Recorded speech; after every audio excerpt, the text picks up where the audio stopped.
This concept video we're going to be discussing polar coordinates. You've probably been very used to, and in your math classes up until this point, you've been using one type of coordinate system. And that one type of coordinate system is called the rectangular coordinates.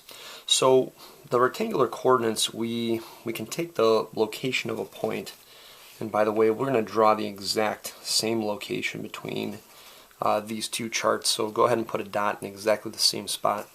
But in rectangular coordinates, we would to get to the point, we would say how far right or left you need to go, and that would be the x direction. So we'll just remind you here about the x-axis, and this distance here would be, x, and then the y part would be the up and the down part. So we've got the y-axis here, and this distance right here is going to be the y.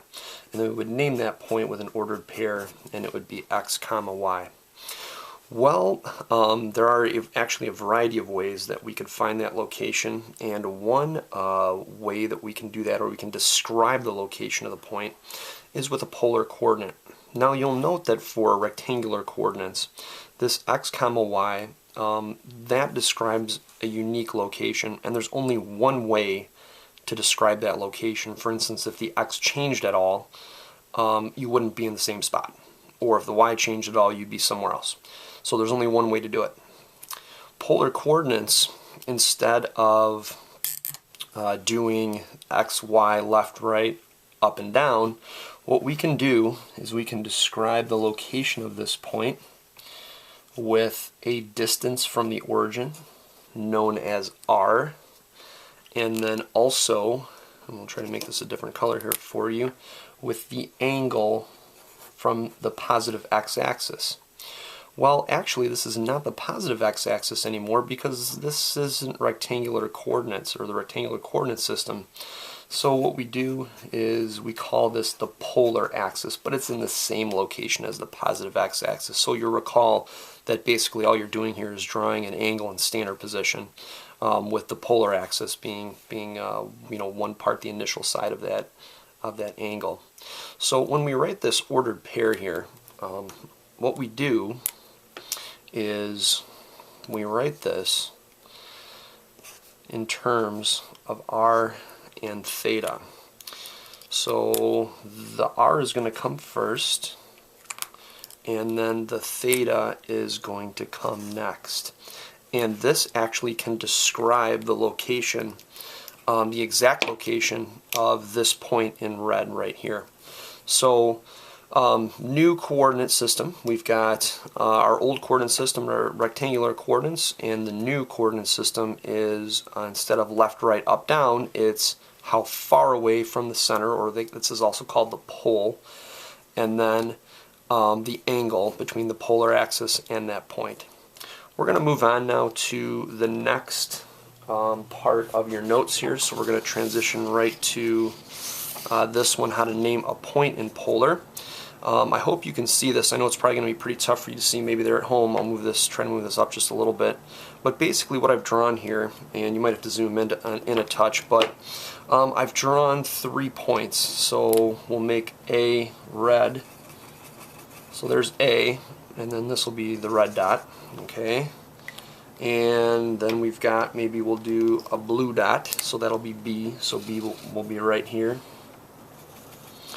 And then additionally we'll do maybe one in green or something like that, so we'll go, this green dot will be C. And what I've done, you can pause in the video if you need to, is I've taken the chart that you see in your notes, and this I've arranged so that each one of the darker, like the bold rings, is going to be 1, so each one of the small rings here would be a half, like 1.5 would be here, 2, 3, 4, and 5 would be the outer ring. So you want to label that, and then I've also done all the angles all the way around, and I've had to draw in these 45-degree measures. So please do that if you need to, and then put your angle measures all the way around. Use both degrees and radians. We're going to be transitioning between each one of those. Alright, so let's talk about describing point A. One of the most basic ways of describing point A is to just take a look at the polar axis, which is here, and then figure out what line this thing is on. So the angle measure is 60 degrees, and then how far away it is from the center. So from the center it's 3, a distance of 3 away, of the radius, we would say, of this circle here that contains that point is 3. So remember, we're always going to go r comma theta, so it's going to be 3 comma 60 degrees, and that'll describe that location. Now this is unlike rectangular coordinates. Rectangular coordinates, you got one x, you got one y, that gives you a point. If you change either one of those, you're not at the same point. With polar, there's actually an infinite number of ways to describe this point. And what I'm going to do is I'm going to change this radius on you, and I'm going to make it negative. So if we want to still come to this point, and our radius is negative, of course on a number line, if you remember, like from middle school and grade school, if you had a number line, just, you know, x or something like that, and instead of going right by, let's say, 3, if you were to put a negative 3 there, that would mean left, or in exactly the opposite direction. So if I put 60 degrees here again, actually we would not want to go in the direction of 60 degrees, we would want to go exactly opposite, so we'd be over here. So to find the location of A, if you're going to use a negative r, what you need to do is you need to look at this line, and you're going to go to the other side. So instead of 60, this is going to be 240.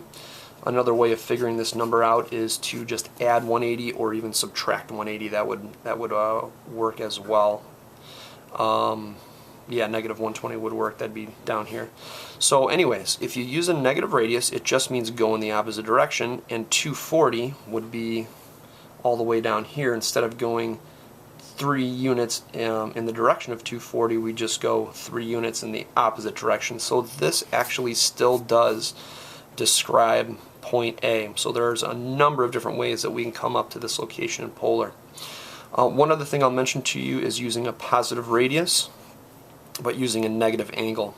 So instead of rotating in the counterclockwise direction, we could rotate in the clockwise direction. So this would be 90, 180, 270, and then another 30, which would be negative 300. So you could actually name this point as 3 comma negative 300.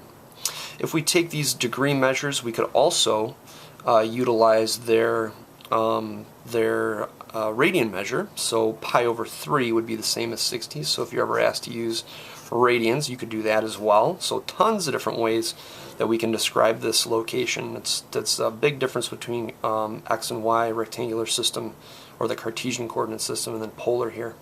So the next one, we've got to go negative 3 and then 240. We've got 4 pi over 3 there. And then 3 negative 300. Now what I do is I just use this graph as a cheater, so I know that this is 300, but 300 is the same as 5 pi over 2. So I'm just going to put a negative sign in front of, 5 pi over 4. Put a negative sign in front of that, 5 pi over 4, and that's totally negative 300 degrees. Let's do B. We're going to go a little bit faster now. We're going to do the same thing. We're going to try and describe this location of point B, kind of using it like a normal, regular old positive r and then a positive degree measure, and then we're going to go through these ones as well. So what we can do is we're going to name the radius first. So it's 4 here, 5 there. This is at 4.5 or 4.5 if you want to write that. And then we can look at the degree measure, and it's 150. If you want to do the radians at the same time, you could. We'll just take the radian measure, which is 150, which is 5 pi over 6. And we'll close that down. Now we've got another way to do this. We want to put a negative radius in there. So whenever we have a negative radius, it means go in the opposite direction. So what we need to do is this 150, we're going to extend that line all the way across. And this is going to be 330. Again, a nice easy trick is just to add 180 to that original one. So we've got negative 4.5 and then 330, and it looks like I didn't put that on here, but it's 11 pi over 6. There we are. Okay, we'll do a positive radius. We'll do a negative angle measure now. So if we start here, we go all the way around to 180 and 30 more, which would be negative 210 degrees. And we can just use our outside labels here of the angles to do cheat a little bit here. So 2 times 7 pi over 6. So we've got 4.5 negative 7 pi over 6. One last one here so you can see how this works, and this will be point C. Point C is at 2 for the radius, and then 3/15. Its radian measure is going to be at 7 pi over 4. And then we could also, I'll move this up just a little bit for you, and we could also label this with a negative radius. And so we're going to go to the 180 degrees from 3/15, which would be 135. So this time we just subtracted 180 just to keep ourselves in the positive area. And this would be negative 2. And then we've got 135 would be 3 pi over 4. So we'll put that down. And then we've got a positive radius here, and we're going to have a negative angle direction, so this would be negative 45. And then you could take the original angle here and just subtract 360, so you could find a coterminal angle if you think more numerically like that, that's fine. And this will be 2 then, negative pi over 4. And that's it.